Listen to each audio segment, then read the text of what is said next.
who's dealing with the real truth. But for me, the real truth is what I have actually experienced. So it's real to me. Whether anybody else ever wants to see it, believe it, or feel it, it doesn't matter. Because when I die, I'm leaving by myself, and I go what I know is where I'm going. So to me, that's an important part of life, is understanding death. And now everybody wants to live longer. They want to take a pill and they can live 50 years. I said, God created reasons for a lot of things, and especially disease that kill people that were natural, not the ones we made. Sometimes you're in a good spot. You're doing everything right. Your karma's all paid off. You don't need to be here anymore. And how you just can't say, well, I'm going to blow my brains out and leave. So you get sick and die, and you're where you want to be now. See, when you have death experiences, it changes the reality where you think you're going to go, or where you might go, or where you hope you go. And I say, sorry, I wouldn't want to be sitting at a table with my family. That would be the last place I would go if I died tomorrow, if that's where people believe they want to go. And I said, how long would you want to sit there? Infinity? I know. And what are you going to talk about? I said, that's like the worst nightmare that I could ever imagine. I had problems with my whole family. So, yeah, again, I mean, which father you want to be with, which mother you want to be with, and all that. So, yeah, it's a game, but religion brings on it. But I watch so many shows. My partner she's in bed, so she can't move around a lot. So she watches TV a lot. But she always puts those 600-pound bot people and all those different kind of shows. But when I watch them, it's like these people are so tied to their mother and father. Well, I can't get married because my mother said no. I said, are you marrying your mother? This is going to be your life. This is your future. Because your mother said you can't marry him, you're not going to marry him, and things like that. But like when you take she was watching the Gypsy Family, and you have to ask your mother and all these things, you have to do this. And I said, no, if I find somebody I love, and I went through it in my life, that don't like your partner, leave them? No. When I was little, I had to. My mother separated me from my girlfriend. But when I got old enough, I found my girlfriend who I wanted to marry, and I know my mother hated her, and her mother hated me, but we still got married. So, I mean, when people rely on other things outside of themselves, it pulls them out of their own true mission. If you let everybody dictate what you're going to do, who's going to do what for you, you might not reach where you really should be going, or where you truly want to go. And we rely too much on and this is my definition. Soul comes in here to learn what it is, and when it does, it can leave. It's simple. It's not complicated. Soulmates and everything like you just mentioned are things that you want to hold on to while you're here in this body. But when you let go of this physical body, all those feelings and emotions and sexual things start leaving. And suddenly you're not the same person that you assume that you are if you go to the astral plane, which to me is like the lowest level next to Earth.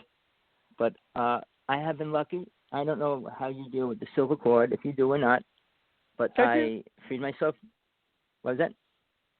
I do. How do you? You do? Yeah. All right. Now, I stayed with a medicine woman for 26 years. And we used to get into a big battle on that. She said, you can't cut it because otherwise you'll die. And I said, look. You can cut it. You can. Absolutely. It's a choice thing. It's not. It works for you. I'm really happy for you. But no, I don't have any attachment to it. I don't think it's like one way or the other. It works for you. But you're lucky. But here's what I learned. What I learned about it, it's there for a reason. Soul, when it leaves the body, it's like saying if I dropped you off in China, in the middle of China or in the middle of Africa, just by yourself, what do you do? Where do you go? See, that silver cord, I can throw you out into space and leave you out floating in space. How do you get on? You have no clue. If it wasn't for that, it pulls you back into the body. Now, I'm the only one. He claims to be the top mystic on the planet, Eugene Braxton. And I challenged him. And I said, look, let's talk. Because he said he's still attached to the silver cord. And I said, do you know what that means? And I said, well let's debate that. The silver cord keeps you from going into the higher worlds. Not only does the silver cord do, I call them little gods, people call them deities. To me, they're the same. On every realm from here to the soul plane, there's these little gods that control what comes through it. I mean, because somebody says, I cut my silver cord, I want to go to the highest plane, your vibration would blow you apart if you had the ability to do that. The same as when if God came stood on his planet, I mean, this world was blown apart because nobody's ready for that kind of vibration, or even really would truly want it. Because they don't understand God yet. Most people, in my viewpoint, by what they say about it, it's not the programmed idea that they said Jesus taught. Jesus didn't teach that either. But what they assume that God has taught us. Jesus never said he was God. And when people say he's God, he never did. He never said he was, and he doesn't appear to be. And where he is now, he's not God. So when people say, well, he's God, I say, it's hard for me because there's 2.4 billion Christians on this planet that believe he is. I'll talk to them. And I'll say, do you know the Bible? Do you understand what it says in any part of the Bible? Most people don't read Revelations. I said, if you read the New Testament, you really need to read Revelations and read it slowly. Because in Revelations, which was written by John, who was Jesus' disciple, wrote it. And basically he talks about the end times, but he also talks about sins that can't be forgiven. I mean, the word sin sounds horrible. People, well, I don't sin. Well, things you can't do, and if you think you can do them and get away and go into the higher worlds, you can't. And John wrote that in Revelations, but it's not written in any Matthew, Mark, Luke, and John because they weren't teaching that. So, but I said, if you want to understand what Jesus was really teaching, you got to read a little further. I mean, the Ten Commandments, which I agree on 100%, they're not fully written out. There's only parts of each one of those phrases. But when people talk about Revelations, you need to read it. You need to read what was going on and what's going to happen because it's so right on. I mean, I was 12 when I met Kreskin, and then I started doing hypnosis. I don't know if you're older than me, younger than me, or the same age. What? I'm 67. But when I was 12, I met Kreskin. He hypnotized me. And then I met him again, and I wanted to learn hypnosis. I started doing hypnosis when I was 14. I had all my friends hypnotized in the whole neighborhood. I could say one word and put them out, and to me it was fun. But then I was thinking about going into stage hypnosis like Kreskin did and working with groups of people because all the colleges were open to that. And I said, wow. But what I found is I don't want to make people look like a fool. So I didn't go that direction. That's when I decided to go into past life regression and stuff like that. But, yeah, we took steps. But I just want to say this real fast. I did have my best friend at that time was the top psychic medium called she was a medium at that time. That's what they call them. Rated by the New York Psychic Center. And I used to work with her 4 days a week for like 6 years. We do things. Not like we went public with anything. But, yeah, that was my life. And we split apart when I moved. She moved, and her sister died. Her mother died. We never talked again. But for me, psychic abilities, I challenge a lot of them because some people say they can do anything they want. I said, well, do it then. Make the world better. Do anything that makes anything better. I mean, that's all you have to do if you can change the world. But here, I was a magician half of my life. And I said, if you can raise a penny and make it float up into the air, you can make a mountain do the same thing. So do either one. And I know they can't do either. So that's where I am because I was a magician, and I learned every aspect of magic. And now a lot of people think these magicians are spiritual beings and everything else. I mean, are you involved with the UFO world much? No. No. Oh, all right. I'm just involved with going to work and then doing what I do. And, you know, I don't actually think I have the answers or know the answers, you know, and so I just do what I do. And what is your work? Is being a psychic your work, or do you have another job? No. I've only worked as a psychic since 1982. Oh, well, that's great. Yeah. Okay. So that's it. You know, that's all. That's all I do. I have one friend. He's an exorcist. I think he's the top in the United States. He does about 200 a year, and that's all he does for a living as well. I mean, it's great to have an ability and help people, but really help them.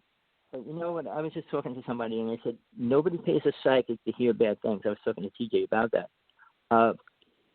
No psychic. Nobody wants to go to a psychic and pay him $50 or $500 to hear, oh, your mother's going to die in 2 weeks. and they don't want to hear bad things. I mean, how many psychics really go into that level? I only met one that I dealt with all my life that was able to do that. But then again, I know people want to hear good things. That's people want to believe something good's happened. People want to believe in, I always say, the tooth fairy, fairy dust, and all that kind of stuff. I said, we're in the real world. And I call planet Earth hell. I don't call it heaven. I mean, heaven on earth. I say, no, we're not in heaven. And if you believe this is godlike in any way, take people off of it, and it is. But do you know, and I was talking about the earth forming and changing. Right now, the earth is in the most balanced state it has ever been in. The animals are coming out. There's the fog and smog in other countries are disappearing. People could see the sky at night. All these things are incredible happening right now because people aren't out there destroying it. So, I mean, if we could learn to come back out of this without recreating the problems that we have, we can make the world better instantly. And it's only, 2 months? December, January, February, March, April. Well, we're going into 4 months already. But in that time frame, the earth's changing, and the animals are happy for sure. I mean, the weather, the climate, all these things are changing. So, you know, people don't look at that. I mean, we support somebody that thinks global warming is a lie. People that don't know what's happening, what they're doing to the planet, what the government's doing to the planet, what countries are doing to the planet. I'm on top of all that. I'm a rebel. I started fighting about the HAARP system when I first found out about it. When I found out about CERN, I started going after that as well. All the things that really destroy the earth. And here in Hawaii, we have a geothermal plant, very much like fracking. And it's bad. It killed 4 people a couple of years ago, and it put 120 people in the hospital. They let the gas out. But I know in Puerto Rico, they're fracking now, but they're going to do fracking down to the core, which means anything could happen. I mean, in Hawaii, we're going to start doing another geothermal plant, and they want to go, like, say, 600 feet above the fault line, which means you're driving into the earth really bad, really far. These things that people, well, I don't care, and like chemtrails, I don't believe in that. You don't have to believe anything. The truth is they're there. Whether you believe it or not, it doesn't matter. If you care about it, you do something about it. And I feel if you know the truth, I mean, Jesus always said, like, if there's something, you live by the laws you have, they're wrong, you change them. You don't follow laws because like when the president tells you to go to another country and kill people, do you do it? Most people will. But I remember when it happened, the people that ran up to Canada, they were living by what their soul told them, not by what the president told them. And for us to move forward, we have to realize we do have a soul, and it does care about a lot of things. But trying to stay in touch with that is like the hardest part for most people.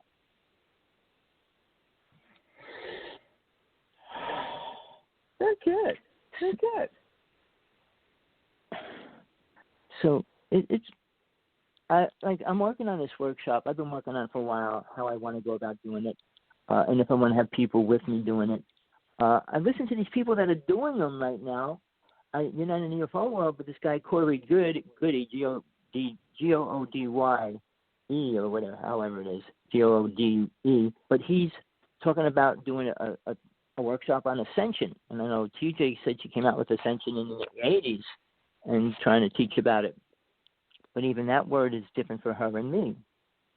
So, you know, words that man created are adjustable to whatever they want it to be. All right. I mean, even our definition of God, I mean, it was called all different names through time, but were they ever talking about a real God? 99% of the time they were not. So when we can mold it into something, even Moses, I don't know, I don't want to go into Bible stuff right now, but yeah, I studied 14 religions and realizing none of them talked about a real God.